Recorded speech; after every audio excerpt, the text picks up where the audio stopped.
और मैं तो कहता हूँ कि हर एक छात्र को यहाँ पे आना चाहिए और इसके लिए लड़ना चाहिए, क्योंकि सिस्टम इतना फैले हो चुका है ना।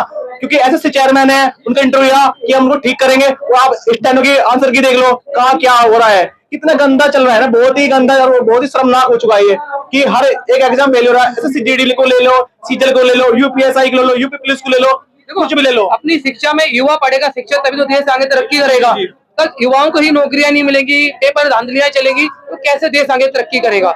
अनपढ़ गंवार लोगों को यदि आप सरकार में बैठा दोगे, बिना पढ़े लिखे जो 10वीं पास है 8वीं पास है, ये राज करेंगे पढ़े लिखे लोगों पर, तो कैसे देश आगे बढ़ेगा।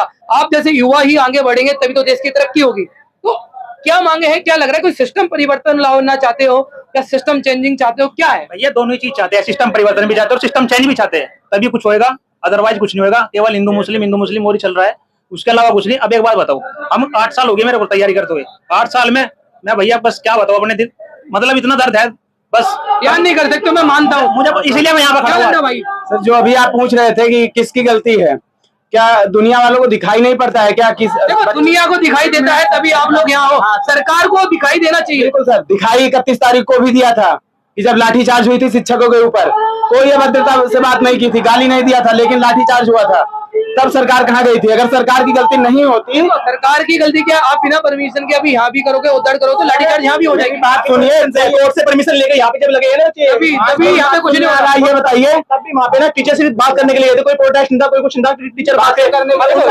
देखो लाठीचार्ज मैं मानता हूँ स्टूडेंटों के, टीचरों के ऊपर गलत है, लॉ एंड ऑर्डर, देखो लॉ एंड ऑर्डर चलना चाहिए। लाठीचार्ज का परमिशन का क्या वो होता है कि कौन मारेगा, कैसे मारेंगे? कोई गाली दिया था टीचर्स ने? बातें 4 लोग बातें रखने गए, अपनी बात रखनी पड़ती है। और जब 31 जुलाई को प्रोटेस्ट हुआ था, फिर उसके बाद ये सर लोग मिनिस्टर लोग से मिलके आए थे, तो उन्होंने वादा किया था कि अब एग्जाम फेयर तरीके से होगा, अगर फेयर तरीके से नहीं हुआ तो फिर मतलब हम लोग उसको सही करेंगे। भर्तियां भी निकालने का वादा किया था, जो फेयर सिलेक्शन का एग्जाम हुआ था ना, उसमें जो गड़बड़ियां हुई थी, उनके बाद मतलब जो मिनिस्टर साहब से मिलने गए थे सर लोग, तो मिनिस्टर साहब ने इनको कहा था कि फेयर तरीके से एग्जाम होगा, ऐसा मतलब आश्वासन दिया था। लेकिन स्टेनो का एग्जाम उसके बाद हुआ, कोई भी चीज फेयर नहीं हुआ। चेयरमैन साहब ने जो इंटरव्यू दिया है उन्होंने उसमें ये कहा है कि स्टेनो में तो केवल 3 लाख बच्चे हैं, 3 लाख बच्चों का एग्जाम अच्छा हो जाएगा। 3 लाख बच्चे नहीं, वो बच्चे पढ़ाई नहीं करते हैं, उन बच्चों का मतलब भविष्य मतलब बलि का बकरा जैसा मतलब चढ़ जाना चाहिए, ऐसा भेंट हो जाना चाहिए। नहीं, वो बच्चे भी इंपॉर्टेंट है, वो भी मेहनत करते हैं। सब बच्चे गरीब घर से, मिडिल क्लास घर से आते हैं, मेहनत करते हैं साल भर, तब जाके उनका सिलेक्शन होता है और नौकरी लगती है और फिर देश की सेवा ही करते हैं सब।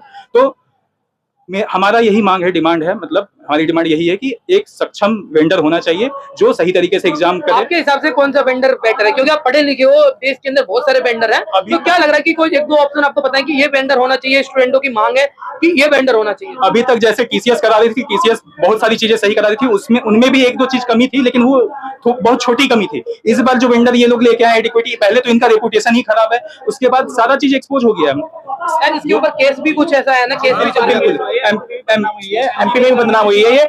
और यहाँ पे तुमने देखो, मेरा खुद का एग्जाम था स्टेनो का, सेकंड शिफ्ट में, मैंने 12 बजे एंट्री होनी थी मेरी, तो 12:30 बजे एंट्री ली उन्होंने, आधा घंटा लेट लिया, और फिर जाके बाद मैंने एंट्री एग्जाम दिया, तो मेरा तो हो गया। जो आज सेकंड वाले थे उनका एग्जाम नहीं हुआ, उनका डिले कर दिया उनको कि सिस्टम में चल रहा है, हैंग हो रहा है। तो और क्या होगा इससे? क्या लग रहा है भैया, क्या मांगे? आप इतनी दूर से आए हो, कहाँ के रहने वाले हो? आगरा से आए भाई। आगरा से आप दिल्ली 300 किलोमीटर दूर से आए हो, तो क्या मांगे हैं सरकार से और क्या उम्मीदें लेके आए? सरकार से हमारी मांगे यही है कि ये सबसे पहले ये एडुकेटी टेंडर आया है, ये सबसे खत्म टेंडर है।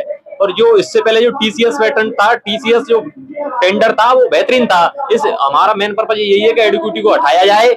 और जो इसमें बहुत सारी प्रॉब्लम आई है, जैसे दूर दराज में जाते हैं, जैसे सर्वर प्रॉब्लम आ गई, तो बहुत गिल्स आई है। बहुत सैड है कि जैसे आप कानपुर से, आगरा से रहने वाले हो और आपका बिहार या यूपी के कोने पे सेंटर डाल दिया, ऐसा हुआ है? सर हाँ, ऐसा जो स्टेनो के फेज 11 के फेज 13 के एग्जाम हुए थे इनके बच्चों के, कोई आगरा का है तो उनका बहुत अदर स्टेट में। मेरा खुद का एग्जाम होता है एनटीपीसी का, ठीक है, और मैं यहाँ से बिलोंग करता हूँ गाजियाबाद से, तो एनटीपीसी का मेरा कानपुर, तो मैं पैसों की वजह से जा नहीं पाया वहाँ पे पेपर देने। अब इतनी दूर कौन जाएगा? 500 रुपए फार्म में ले लेते हैं कि मैं 1000 रुपए 2000 रुपए में एग्जाम देने जाऊंगा, तो इस वजह से बच्चे एग्जाम छोड़ देते हैं कि आप एग्जाम देने जा रहे हो, उससे पहले पता चलता है कि पेपर तो पोस्टपोन हो गया, ऐसा भी हुआ है? ऐसा हुआ है, एसएससी के सारे एग्जाम ऐसे हुए हैं कि अब बच्चे जा रहे हैं अंदर, एग्जाम ही नहीं हो रहा, पोस्टपोन नहीं हो रहा, कि तुम्हारा एग्जाम कल होगा। इतनी मेहनत करने के बाद, पैसे भी लगाने के बाद, टाइम वेस्ट करने के बाद, और अपना पूरा भाई हमारी जवानी तो इसमें घुस रही है, क्या कर ले बताओ? फैमिली का प्रेशर, घर का प्रेशर, अपने प्रेशर, और भी फ्यूचर भी है, सब कुछ देखना होता है। ये तो है नहीं कि इसमें यही खड़े रहेंगे, एक ही जगह खड़े रहेंगे।